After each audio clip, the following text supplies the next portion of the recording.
Les hommes bêtes établissent leur tanière au plus profond des forêts du vieux monde. Cependant, même s'ils n'ont que peu de choses en commun avec la faune de ce monde, la majorité d'entre eux sont humanoïdes et possèdent une posture droite, qui est tout à fait typique de n'importe quel bipède des plus communs. 2 bras, 2 jambes, un torse et une tête. Mais il n'en est pas moins qu'il ne reste que des rejetons du chaos, des parodies aberrantes d'un mélange d'humains et de bêtes, et ce corps mutant peut être tordu dans toutes sortes de formes bestiales, en laissant place à d'horribles excroissances surnaturelles. En fait, ils ne sont que partiellement humains, car bien qu'ils aient sensiblement l'intelligence d'un homme, ils l'utilisent et la combinent avec la ruse d'un animal sauvage. Les hommes bêtes sont des combattants impitoyables et machiavéliques.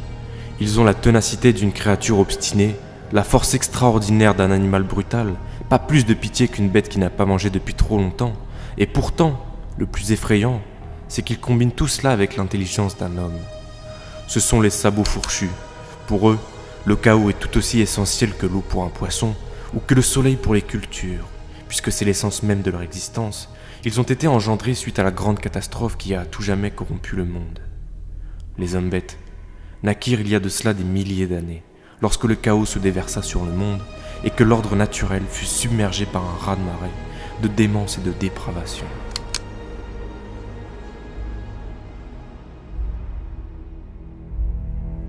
Do not test me, necromancer. Yours is an art I have dominated centuries ago. You have nothing I need.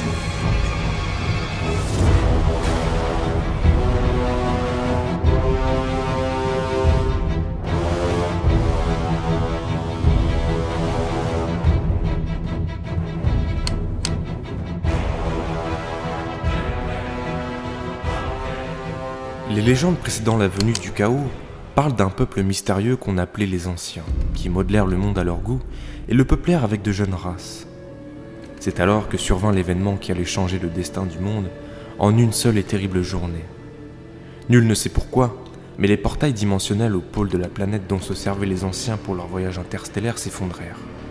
Les énergies du chaos se déversèrent par les failles béantes et envahirent le monde. Ce fut une catastrophe sans précédent. Des millions d'âmes innocentes furent perdues en un instant, aspirées par le néant ou possédées par des créatures ignobles surnaturelles.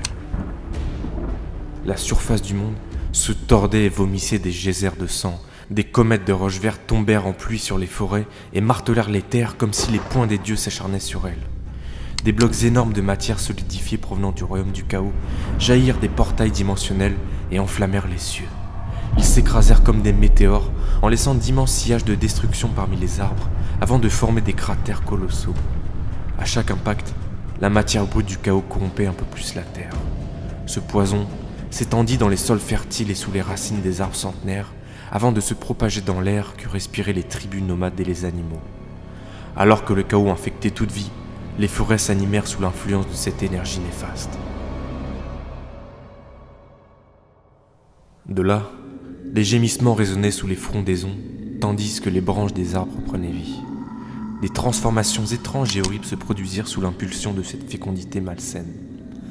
Les êtres primitifs et les bêtes des forêts se mélangèrent avant de périr dans de terribles circonstances.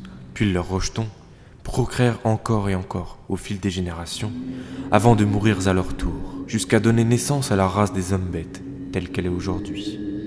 Dans ce nouvel environnement, toutes sortes de créatures mutantes virent le jour, dont les hommes rats, les demi-hommes, les créatures à cheval appelées centigores, et bien d'autres encore, parmi lesquelles les hommes bêtes étaient les plus répandus.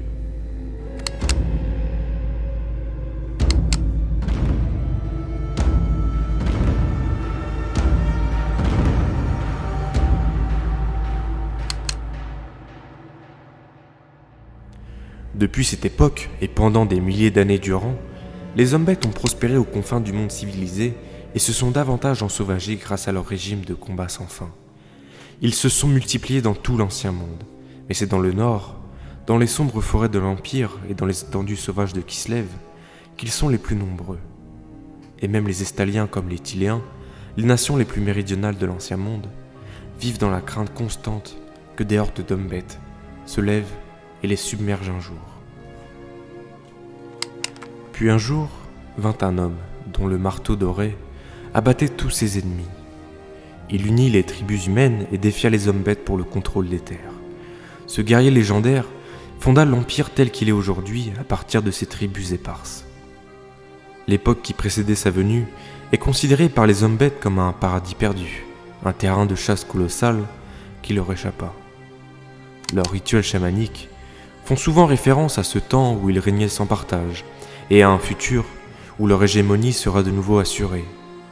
Pour les sabots fourchus, la guerre du marteau fut le prélude à une époque de rancœur et de bataille qui vit l'humanité leur ôter un pouvoir qu'elle ne méritait pas. Ces siècles de combat ont engendré dans le cœur des hommes bêtes une haine féroce envers les humains. Et ces hommes bêtes ont longuement cherché à retourner à l'époque primitive où l'homme n'était rien de plus qu'une proie et où leur race dominait les contrées du monde. Pour les hommes bêtes devinrent peu à peu des créatures d'horreur et de superstition. Ils incarnent la peur primale des forêts et de la nuit. Les gens de Bretonnie parlent de monstres guettant dans les sous-bois et jalousant la pureté de l'homme, tandis que les érudits de l'Empire affirment que les hommes bêtes envient son ingéniosité et sa grâce. Quoi qu'il en soit, il est notoire que les hommes bêtes haïssent profondément les hommes, bien au-delà de la simple jalousie, car à travers eux, c'est la civilisation, ses dieux et ses accomplissements que les hommes bêtes abhorrent par-dessus tout. Et si cet ordre venait à sombrer, l'heure des sabots fourchus sonnerait à nouveau. Ainsi, plus la société humaine devint raffinée et inventive, et plus les hommes l'exècrent. Pour les citoyens de l'Empire et de la Bretonnie, et des autres nations du Vieux Monde, les hommes bêtes sont l'héritage d'un âge de terreur résolu. Ils se persuadent que le danger est passé, et que les murs de leur ville les protègent efficacement, que l'acier et la poudre à canon que fondent et conçoivent leurs ingénieurs, ou que les connaissances poussées de leurs sorciers, peuvent tenir en respect les horreurs qui se cachent dans les bois.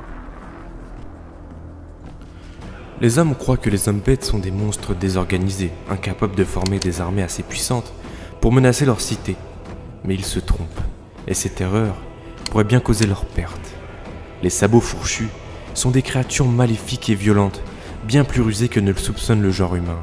Les hommes bêtes sont nés d'une empathie naturelle pour le chaos, et à l'inverse, d'une antipathie ancestrale pour toutes les autres races, ce qui leur permet immanquablement de servir volontiers toutes sortes de champions du chaos, quelle que soit la créature qu'ils sont, et encore plus lorsqu'il s'agit de faire couler le sang des hommes. Plus l'adversaire du sabot fourchu est noble et sophistiqué, plus il sera tenté de prouver la supériorité de sa force brutale en abattant ses œuvres et en piétinant ses créations dans la boue, sous leurs sabots incrustés de sang. Bien que les hommes bêtes ne tiennent aucun calendrier, ils savent que les cités des hommes sont récentes en comparaison des terres archaïques qu'ils arpentent. Même l'Ungor le plus jeune sait qu'autrefois, les humains craignaient la forêt et les créatures qui l'habitent, et qu'ils n'osaient pas s'y aventurer. Désormais, des forteresses et des châteaux se dressent pour défier la domination du chaos. La technologie humaine et l'organisation de ces sociétés sont telles qu'ils sont parvenus à établir des avant-postes et des tours de guet au beau milieu des territoires des hommes bêtes. Ces derniers savent pourtant que ces structures ne sont pas immuables et que tout ce que l'homme bâtit est condamné un jour ou l'autre à tomber entre leurs mains. Toutes les terres seront à nouveau le territoire des sabots fourchus et l'homme retournera alors à la place qu'il n'aurait jamais dû quitter, celle de proie, de gibier sans défense et rien d'autre.